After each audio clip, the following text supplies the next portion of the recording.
दोस्तों, आइए देखते हैं क्वेश्चन नंबर 9। इसके पहले के सवाल पिछले वीडियो में हो चुके हैं, तो आगे के सवाल देखते हैं। क्वेश्चन नंबर 9 कह रहा है एक मीनार के पाद बिंदु से एक भवन के शिखर का उन्नयन कोण। हमने क्या कर लिया, हमने यहाँ मान लिया एक मीनार है, इसके पाद बिंदु माने इसके पैर वाले बिंदु से एक भवन है। मान लीजिए यहाँ एक भवन है, इसके शिखर का उन्नयन कोण हमारे पास दे रखा है कितना, शिखर का उन्नयन कोण 30 डिग्री है। हम क्या कर ले रहे हैं, यहाँ ऐसे कर ले रहे हैं, ये हमारा मीनार है और ये हमारा भवन है, इसके शिखर का उन्नयन कोण कितना बोल रहा है, 30 डिग्री। ठीक, आगे कह रहा है और भवन के पाद बिंदु से, यानी ये भवन हमारे पास ये था, इसके पाद बिंदु इसका पैर बिंदु, और इस भवन के पाद बिंदु से इस मीनार के शिखर का उन्नयन कोण दे रखा है 60 डिग्री। अब हमें क्या दे रखा है आगे, यदि मीनार 50 मीटर ऊंचा है, ये मीनार हमारा कितना है, 50 मीटर क्या है, ऊंचा है, तो हमें बताना है कि भवन कितना ऊंचा होगा, यानी भवन की ऊंचाई कितनी होगी। तो हम क्या कर ले रहे हैं, भवन की ऊंचाई को मान ले रहे हैं कितना, x माना। भवन की ऊंचाई क्या है, x, और इस मीनार से लेकर के इस भवन तक की दूरी को हम क्या मान ले रहे हैं, y। इसके बाद हम त्रिभुज ABC में देखते हैं। यहाँ देखिए हमारे पास 60 डिग्री है ABC में, तो tan 60 डिग्री ले लेंगे। त्रिभुज ABC में आप देखेंगे तो हमारे पास थीटा का डिग्री कितना, 60 डिग्री। tan इसलिए लेंगे क्योंकि लंब मालूम है, आधार मालूम है, तो tan 60 डिग्री बराबर क्या हो जाएगा, लंब हमने कितना, हमारा कितना दे रखा है 50 मीटर, और आधार हमने मान रखा है y। और यहाँ 60 डिग्री का वैल्यू होता है कितना, करणी में 3, यहाँ हो जाएगा 50 बटे क्या, y। यहाँ क्या हो रहा है, भाग हो रहा है, इधर जाके गुणा हो जाएगा, तो करणी में 3 गुणे क्या हो जाएगा, y हो जाएगा, और इधर कितना हो जाएगा 50 मीटर। अब हमें क्या करना है, यहाँ से y का मान पहले ज्ञात कर लेते हैं। y बराबर क्या हो जाएगा, 50 बटे क्या, करणी में 3। यहाँ से हमें y का मान मालूम है, अभी y के मान को ऐसे ही रखते हैं। अब हम ले रहे हैं एक दूसरे त्रिभुज में, एक दूसरा त्रिभुज भी यहाँ देखिए DCB में, तो त्रिभुज DCB में, इस त्रिभुज में आपको दिख रहा होगा थीटा का वैल्यू 30 डिग्री, और ये लंब है, ये हमारे पास आधार है, तो लिखेंगे कितना, tan 30 डिग्री बराबर क्या हो जाएगा, लंब हमारे पास x है और आधार हमने कितना मान रखा है, y मान रखा है। tan 30 का मान होता है 1 बटे करणी में 3। यहाँ से देखिए x है बटे y है, यहाँ इसका गुणा इसमें हो जाएगा, इसका गुणा इसमें हो जाएगा, तो y 1 y हो जाएगा, और यहाँ करणी में 3 गुणे क्या हो जाएगा, x हो जाएगा। अब हम यहाँ से क्या कर ले रहे हैं, y का मान रख दे रहे हैं। y का मान रखने पर, y का मान रखने पर, y का मान रखिए, y का मान कितना, 50 करणी में 3, तो y के जगह रखिए 50 और बटे क्या, करणी में 3, इधर क्या है बराबर, करणी में 3 इंटू क्या है, x है। यहाँ क्या हो रहा है, हमारे पास भाग हो रहा है, इधर क्या हो जाएगा, गुणा हो जाएगा, तो इधर बचेगा सिर्फ 50। यहाँ करणी में 3 गुणे क्या है, फिर करणी में 3, और यहाँ क्या है, गुणे में x है, x है बगल में। चलिए करणी में 3, करणी में 3 दो बार रहेगा तो करणी से बाहर हो जाएगा, यहाँ 50 हो जाएगा। यहाँ क्या हो रहा है, यहाँ गुणा हो रहा है, इस साइड क्या हो जाएगा, भाग हो जाएगा। यहाँ से हमें पता चल गया कि x का मान कितना हो गया, 50 बटे 3। हमने x का मान क्या मान रखा था, भवन की ऊंचाई, तो हमारे भवन की ऊंचाई कितना मालूम हो गया, भवन की ऊंचाई हमें पता चल गया कितना, 50 बटे 3, और यहाँ से इस बिंदु से लेकर यहाँ तक की दूरी हमने कितना, 50 बटे करणी में 3 निकाल रखा है। अब देखते हैं क्वेश्चन नंबर 10। x मतलब भवन की ऊंचाई, अब भवन की ऊंचाई कितनी है, 50 बटे 3। आप इसको काट के छोटा भी कर सकते हैं, जैसे अगर 3 से आप इसको अगर काटेंगे तो 16 3 48 हो जाएगा, 16 सही 2 बटे 3 मीटर भी आएगा। अब आते हैं क्वेश्चन नंबर 10 पर।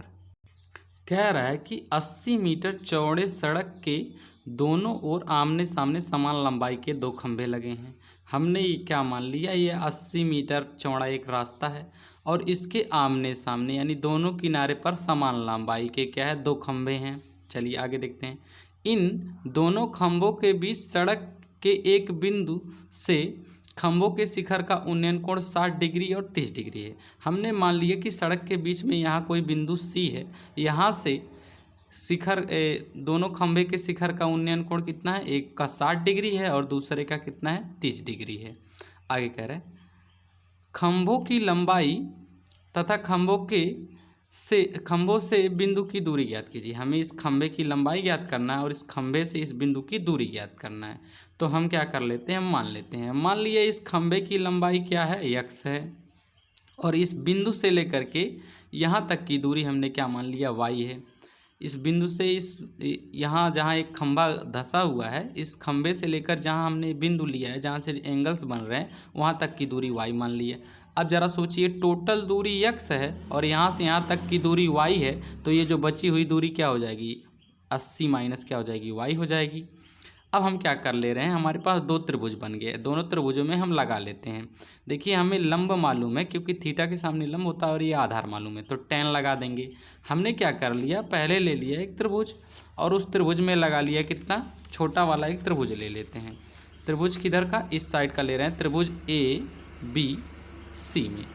इस ABC में अगर आप देखेंगे तो क्या हो जाएगा, हमारे पास हो जाएगा tan 30 डिग्री, क्योंकि यहाँ 30 डिग्री ही है। यहाँ से tan 30 डिग्री का मान हमें क्या मालूम चल गया, 1/करनी में 3 होता है, और यहाँ 30 का मान क्या हो जाएगा, लंब बटे आधार। लंब हमारा x था और आधार हमने क्या, इतना दूरी कितना निकाला, 80 माइनस y कर लिया। अब यहाँ 30 का मान 1/करनी में 3 होता है और यहाँ x/80 माइनस y लिख दिया, जो हमें यहाँ मालूम है। आगे देखते हैं, यहाँ हमने यहाँ भाग हो रहा है, इधर आके गुणा हो जाएगा और इस x का गुणा इसमें हो जाएगा, तो करनी में 3 गुणे क्या हो जाएगा, x हो जाएगा। अभी हमने यहाँ, अभी इसको यहाँ पे ऐसे ही रोक देंगे। अब हम यहाँ से पहले x का मान ज्ञात कर लेंगे, क्योंकि x y हमें दो चीज़ मालूम है। तो इस वाले से हम, इस वाले त्रिभुज में से, इधर वाले त्रिभुज में से, इस वाले त्रिभुज में से हम x का मान पहले ज्ञात कर लेंगे। कैसे ज्ञात कर लेंगे, ज़रा देखिए, त्रिभुज EDC में देखते हैं, यहाँ हमें tan 60 डिग्री मालूम है। tan 60 डिग्री बराबर हो जाएगा क्या, ये लंब है x और ये आधार है कितना, y, x/y कर लिया।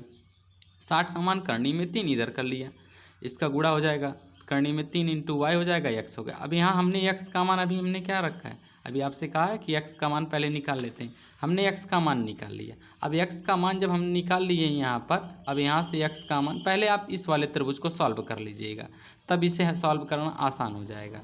तो हमने पहले इस वाले त्रिभुज को पहले आप सॉल्व कर लेंगे, उसके बाद x का मान ज्ञात कर लेंगे। x का मान अब हम क्या करेंगे, यहाँ रख देंगे, बाकी इस वाले त्रिभुज को सॉल्व करेंगे बाद में, और यहाँ से पूरा सॉल्व करके अब हम यहाँ से x का मान रखना है, यानी जहाँ जहाँ x है वहाँ क्या लिख देंगे, करनी में 3 × y। यहाँ x था, इस x के जगह करनी में 3 × y, और यहाँ करनी में 3 पहले से ही था। अब करनी में 3 दो बार हो जाएगा, तो क्या हो जाएगा, करनी हट जाएगा और वहाँ सिर्फ 3 हो जाएगा। यहाँ -y है, इस साइड आके +y हो जाएगा, 3y है और 1y है, 4y हो जाएगा। यहाँ 4y गुणा हो रहा है, 4 का इस साइड भेज देंगे, भाज हो गया। यहाँ से हमें पता चल गया कि y का मान कितना हो गया, 20 हो गया। अगर y का मान आपके 20 हो गया, इसका मतलब इस खंभे से लेकर के इस बिंदु तक की दूरी कितनी हो गई, 20। अगर आप इस खंभे से इस बिंदु की दूरी, इस वाले खंभे से अगर देखेंगे ये दूरी, तो 80 में से 20 घटा देंगे, 60 हो जाएगा। ठीक, अब आगे देखते हैं। अब हमें इस खंभे की ऊंचाई भी पूछा है, तो हमें यहाँ से y का मान पता चल गया कितना, 20। अब वही y का मान इस वाले जगह पे रख देंगे। ज़रा देखिए, x बराबर क्या था, करनी में 3 × y था, तो हम क्या करेंगे, y का मान रखने पर y के जगह हम कितना रख देंगे, 20 लिख देंगे। यहाँ से x का मान कितना हो गया, 20 करनी में 3। अब देखते हैं क्वेश्चन नंबर 11। वीडियो बड़ा हो जाने के कारण हम वीडियो को यहीं पे समाप्त कर रहे हैं। अब अगला सवाल अगले वीडियो में देखेंगे। अगर आपको समझ में आया हो सवाल तो वीडियो को शेयर करें। जय हिंद, जय भारत।